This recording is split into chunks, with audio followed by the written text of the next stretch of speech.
on the community feature in the game. Could you tell us more about the single and the co-op aspect of the game? Yeah, it's a good question, because very often people think about LittleBigPlanet and they think about the creative side, which for me is very exciting. But actually, when you first get the game, the best way to play it is just to play the story mode. So we have many different themes, like the first game, but because we have sackbots and things like that, the story is much more integrated, and there are cutscenes, and it feels much more like a great sort of, if you like, single-player campaign mode. And so we have all different kinds of games as well. So it's not just platforming. We have puzzle games, a sports game or two. So it's meant to be more varied. In the beginning, it feels like LBP platforming, but then as the game progresses, we have other kinds of mini games like that. Okay, great. Well, LittleBigPlanet is obviously focused a lot on the community and what they can create. Yeah. And where do you draw the line between the video game and the game creation tool sets that you're? It's an interesting one, because we always are pulling ourselves one side and the other side. But in the end, what's cool is, I think the majority of people just play. I certainly enjoy just going and playing the levels that other people make. And what we wanted to do is make the process of creation quite fun. So we could have chosen to make it much more sort of abstract or techie, or maybe if you needed a PC, but we really wanted to make it so that when you were making something, it was enjoyable. It's not fast. To make a really great level, you have to, put in some hours, maybe a weekend of creation, but at the end of it, we've been amazed by what people do. Is it like a new way for you to find new creative developers? Or? Oh yeah, I mean, we have a very small team, and 4 of them have come directly from the community. So we've hired people because of the LBP1 levels. It's even better than an interview. Yeah, in fact, including one of our designers here today, Christophe, who's from Paris, who's a web designer, and then he showed us all of his levels in the community, and we were like, come for a job. And so now he works with us. So, yeah. Great, probably motivating for the community. very much, yeah. Well, can you tell us more about the direct control C controls, that gameplay that you have going on? Yeah, I mean, it's actually really flexible. So it's just one of the levels I could show you is what's amazing is that you can wire the direct control in any button on the 6-axis. So like X or circle or D-pad, or even the tool controls, the analog sticks, you can just connect them to anything in the world. And then we were experimenting with it, and we have another feature which is sackbots, which is small sackboys that are non-player characters, and you can actually combine the two features. So one of the example levels, let me change my costume because I have a very traditional costume on. So we've updated all of the menu system. I need to cheat so that I can get all of the, I'm going to collect all of the items so that I can get everything. So normally when you play the game, you obviously collect each item, and because this is a new PS3, it's not my PS3, it's just got to cheat to fill up. Okay, good. So hopefully I can choose a nice costume. Let's go with cool. So in the story, there's lots of different themes, and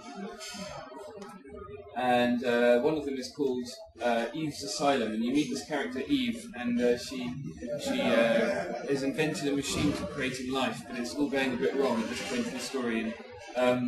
So there's this little mini-game called Mind Control, and it uses a direct control seat in a really cool way that we hadn't thought about before, which is basically loading. So in this game, I'm in a direct control seat. You can have up to 4 players. This is just me playing 1 player. And in this level, I'm actually controlling 2 sackbots. So this is actually me, but I'm controlling these 2 guys, and they just copy me. So if I jump, they jump.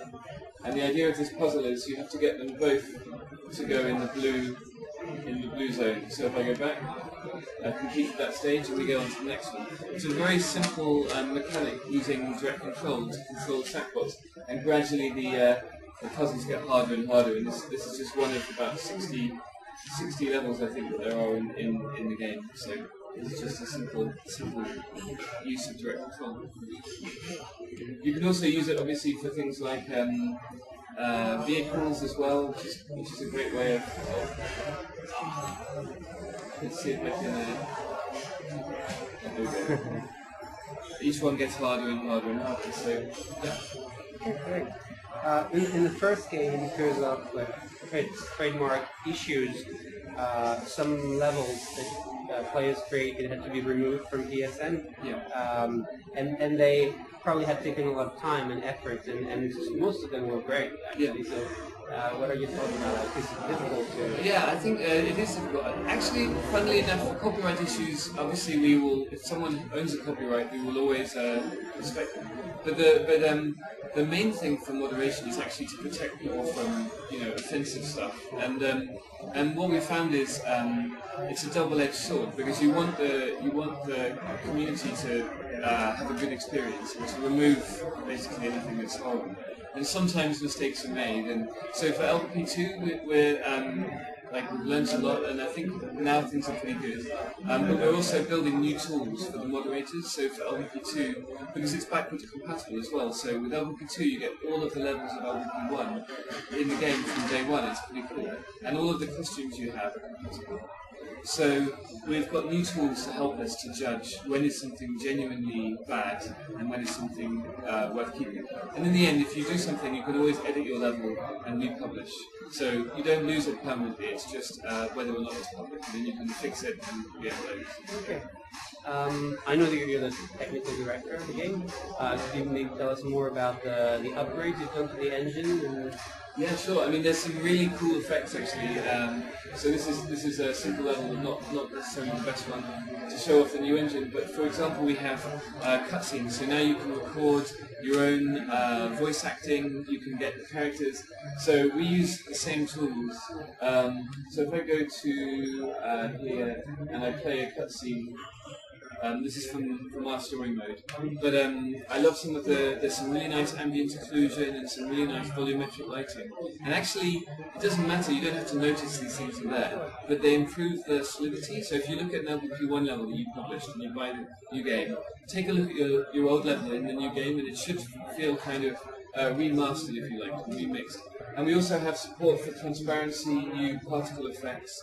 So everything is just being, if you like, upgraded just a little bit, and especially if you've got content that you made already that you recognise, it's your baby, you should get a nice surprise when you load it in LBP2 and it's been like a little bit remastered. So this is Da Vinci, he's a character, and he introduces you to a crazy guy called so we're just coming along, and this acting is actually recorded on the 6-axis. So you just go into a level and you've got these like beautiful, like more epic feels in this stage of the game, and all of this you can create as well. So yeah, there's some great new features. So you actually create your own cutscene? Yeah, absolutely. Everything we do in our story, you can do. So we have this rule: no cheating. Like our designers just use the 6-axis, no PC tools. They just use a PS3 to create the whole game, and you can record voices as well, so they can talk. And so in this level, he's like, this character is like, he thinks he's called Avalon, and he thinks he's the coolest guy in the world, but actually he's just this little dude with glasses, and he's created all these machines. So yeah, it's really fun what you can do, and we have cloth and hair and stuff, which wasn't in the original game. So it's really a much more powerful tool. Oh yeah, we need to work on LittleBigPlanet 3 then. Yeah, well, it's never ending, but I really look forward to seeing what the users create as well. I know it's sounds old, but actually they really surprised us with LBP1. And one of the new features for Gamescom we're showing and discussing is we now have music creation tools and a full music sequencer. But what we decided was you can actually not just make music with the new tools, you can actually control anything in time. So you can sequence cameras, or you can sequence movements of machines and synchronize it with the music really easily.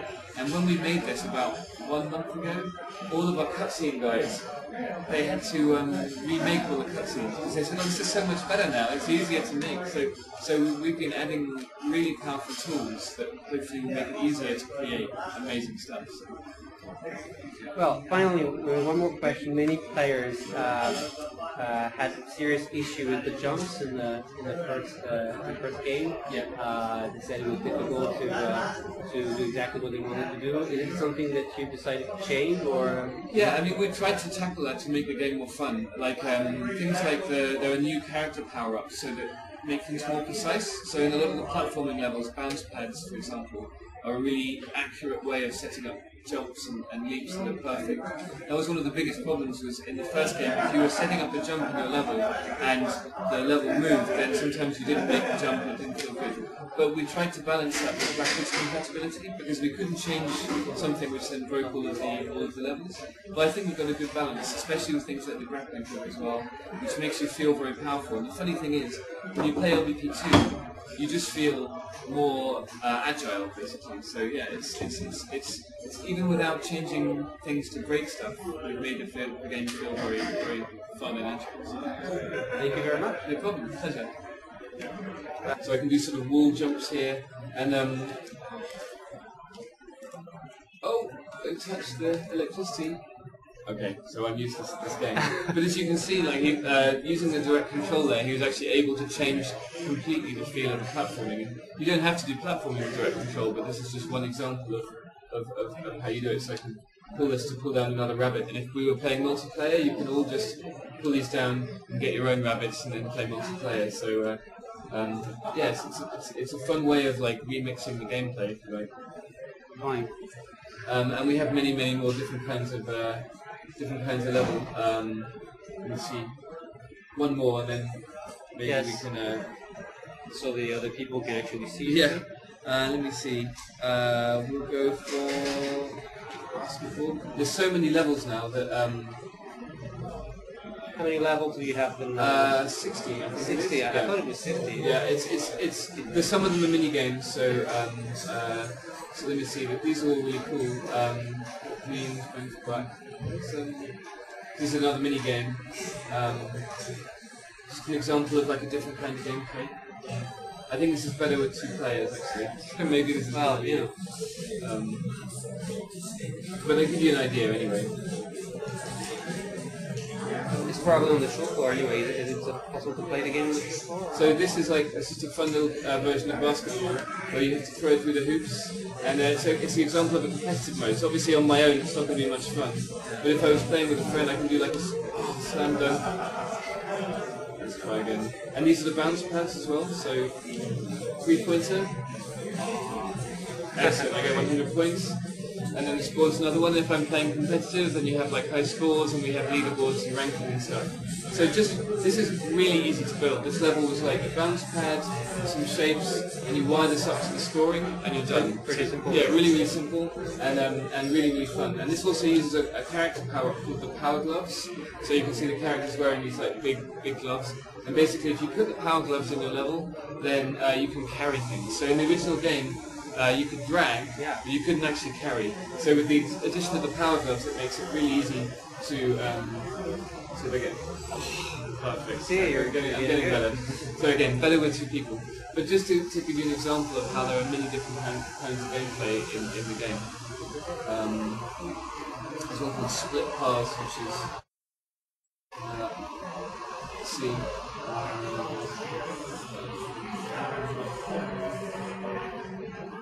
Sorry, I'm just looking for it.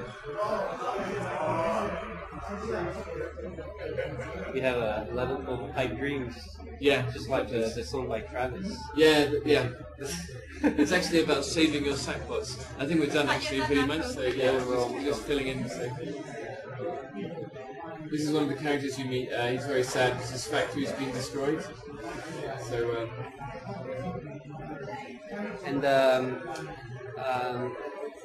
You could take pictures with the camera and add your pictures to the game. Is there any upgrade to the?